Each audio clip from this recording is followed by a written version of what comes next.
नमस्कार दोस्तों, मैं अंकुर उपाध्याय स्वागत करता हूं आप सभी का एक बार फिर से अपनी नई वीडियो में। तेजी का सोचते सोचते मंदी का बहुत बड़ा मुंह देख लिया है हम सभी ने। आज बाजार एक बार फिर भयंकर गिरावट का शिकार होता हुआ दिख रहा है। हमारा इंपॉर्टेंट लेवल 25,300 ब्रेक होने की तैयारी में है। 25,308 पे हम ट्रेड कर रहे हैं, 200 पॉइंट नीचे हैं। शार्प सेल ऑफ आया है दोस्तों अचानक से।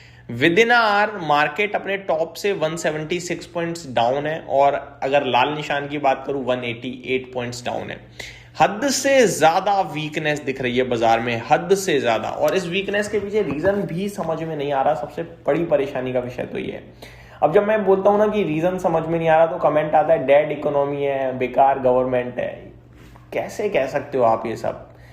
आप अगर इकोनॉमी वाइज बात करें तो इकोनॉमी वाइज तो कुछ खराब नहीं दिख रहा। लगातार ट्रेड डील पे ट्रेड डील दिख रही हैं आप सभी को। लगातार कंपनीज की अर्निंग्स में सुधार आने लगा है। जो गवर्नमेंट के नए नए रिफॉर्म्स हैं वो इकोनॉमी को सहारा देने के लिए हैं। तो बाजार क्यों गिर रहा है कह ही नहीं पा रहे हैं हम लोग। हाँ, कैपिटल मार्केट से रिलेटेड चीजें नेगेटिव जरूर हुई हैं स्पेसिफिकली अगर आप देखें तो। जैसे कि एसटीटी का बढ़ना, कल मैंने उसको लेकर भी आप सभी के साथ डिटेल शेयर करी थी कि आशीष चौहान जी जो कि एनएससी के टॉप मैनेजमेंट से हैं, वो क्लियर कट कहते हुए दिख रहे हैं कि अप्रैल में एसटीटी जो बढ़ा है उसका इंपैक्ट आएगा। तो बाजार पे इंपैक्ट आना बनता है, तो उसी का असर है क्या ये? बट मेरे हिसाब से अगर ये उसका असर है तो इतना लंबा नहीं चलना चाहिए। तो समझ से परे हो रही है गिरावट। कल मैं आप सभी को जरा कैश मार्केट का डेटा बताना चाहूंगा क्योंकि कल हमने कैश मार्केट के डेटा की बात नहीं करी थी। कल डीआईज ने कैश मार्केट में 5,000 करोड़ की खरीदारी करी, लेकिन एफआईज ने 3,500 करोड़ की बिकवाली करी है।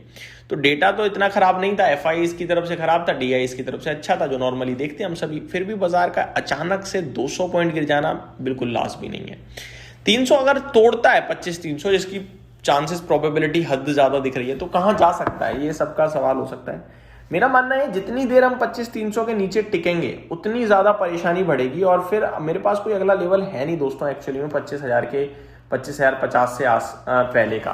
तो 25,300 ब्रेक नहीं होना चाहिए, यहीं से घूम जाए वो बहुत अच्छा रहेगा बाजार के लिए, अदरवाइज परेशानी है।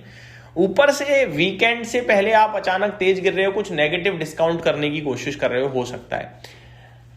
फाइनल राउंड ऑफ टॉक चल रही है यूएस ईरान के बीच में, क्या वहां से कुछ नेगेटिव आ सकता है? क्या उसका डर है बाजार को? कहना बहुत मुश्किल है, लेकिन इतना जरूर है कि बाजार इस समय लाल निशान में। अब इन सब के बीच में एक चीज जो मुझे समझ में बिल्कुल भी नहीं आ रही वो है कि ग्लोबल लेवल पे कुछ परेशानी नहीं चल रही है। मैं आपके साथ शेयर करना चाहूंगा, कल अमेरिका के बाजार में नेस्डेक इंडेक्स एकमात्र इंडेक्स था जो टूटा है 1%। वहीं दूसरी तरफ रसेल 2000 0.5% ऊपर था। डाउ भी फ्लैट बंद हुआ है, हरे निशान में बंद हुआ है, लेकिन रसेल S&P 500 में 0.5% की गिरावट थी। तो अमेरिका तो मिला जुला था। एशियन मार्केट कल बढ़िया तेजी में थे, ऊपर से हल्के गिरे थे। आज के सेशन में भी कोई खास लाल निशान नहीं है, हरियाली ही है। जैसे जापान 100 पॉइंट ऊपर ही ट्रेड कर रहा है, फ्लैट टू पॉजिटिव। हैंगसेंग की बात करूं तो ये 0.5% ऊपर है। शंघाई की बात करूं तो यहां पे आपको हल्का लाल निशान दिख रहा है। कॉस्पी तो कल 4% भाग गया, उसके बाद अगर आज 0.5% नीचे है तो वो नीचे नहीं हो तो फिर मूवमेंट बनती है इतनी। तो भारतीय बाजार की धज्जियां उड़ी पड़ी हैं, आज 0.5% नीचे हो गया है। तो भारतीय मार्केट ना थोड़ा सा ज्यादा वीक परफॉर्मेंस दिखा रहा है, ये हमें क्लियर कट दिख रहा है। अगर वहीं बात करें आप सभी के साथ थोड़ा सा कमोडिटीज के बारे में, तो गोल्ड सिल्वर में आपको बताना चाहूंगा, गोल्ड हरे निशान में ट्रेड कर रहा है $5,204 प्रति आउंस पे, और सिल्वर $90 प्रति आउंस पे 3% की तेजी के साथ अभी करंट सिचुएशन में ट्रेड करता हुआ दिख रहा है आपको। परेशानी इक्विटी में है और परेशानी आपको स्पेशली गोल्ड और सिल्वर में देखने को मिल रही है। अब गोल्ड सिल्वर के इंडियन मार्केट के भाव आप सभी के साथ शेयर करूं तो सोना 468 रुपए महंगा हुआ है, आज 1,60,177 रुपए पे है। चांदी 6,500 रुपए करीब महंगा है, 2.5% की तेजी है, 2,66,000 के करीब है। अब बात करते हैं दोस्तों ब्रॉडर मार्केट की। खराब है, 750 शेयर्स पॉजिटिव है, 1717 शेयर्स नेगेटिव हैं। एक बढ़ने वाले के सामने दो से ज्यादा गिरने वाले शेयर्स।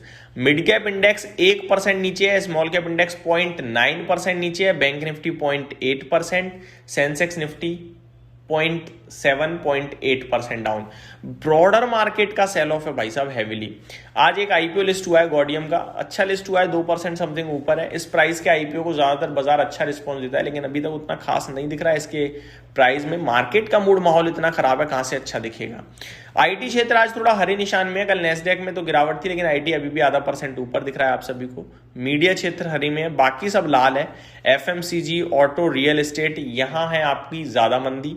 वहीं mid cap, select, financial services, metal, pharma भी ऑलमोस्ट 1-1% नीचे है। निफ्टी बैंक 0.8% नीचे है। पीएसयू बैंक्स और एनर्जी में 0.6% की गिरावट। तो चौतरफा सेलिंग है आज के सेशन में।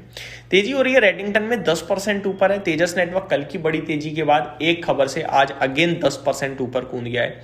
प्राज इंडस्ट्रीज, सन टीवी और शारदा एनर्जी में भी आपको 3.5-5% की तेजी दिख रही है।